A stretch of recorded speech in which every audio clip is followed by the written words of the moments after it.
depuis l'ordinateur. Donc on a aussi une barre d'outils. Donc cette barre d'outils elle nous donne diverses possibilités. La première c'est celle de devenir l'écran actif.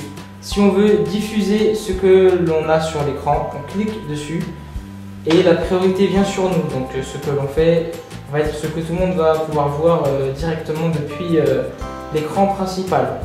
Dans le cas où on doit manipuler des documents confidentiels, on peut cliquer sur pause.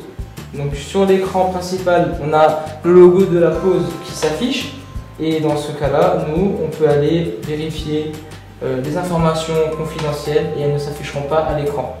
Une fois que l'on a fini, on peut recliquer sur ce bouton et à ce moment-là, le partage de fichiers refonctionne à nouveau. Ce bouton permet de partager notre micro, donc parler depuis cet ordinateur et que l'on se fasse entendre depuis l'écran principal. Ce bouton permet d'activer ou non le volume, donc si on lit une vidéo depuis cet ordinateur, faire partager le volume sur l'écran principal. Ce bouton permet de nous faire partager des fichiers.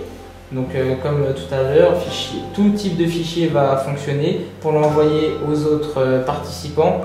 Et ce bouton permet, dans le cas où un écran différent d'une autre a été choisi pour que ce soit utile,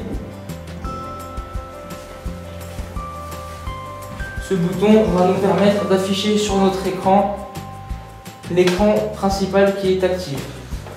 Ici, de nouveaux boutons s'affichent. Donc ici, c'est la souris. Ici, on a le bouton d'annotation. Donc on peut faire des annotations directement sur l'écran actif et cela va apparaître sur l'écran principal. On peut décider de les supprimer et d'exporter l'image qui a été enregistrée. Ici sur le petit plus, on va avoir les boutons que l'on avait précédemment, donc l'écran de pause, de partage de micro, de la webcam, du volume et le partage de fichiers.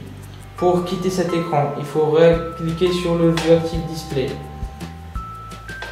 Et voilà, nous avons fait le tour des principales fonctionnalités du montage depuis l'ordinateur.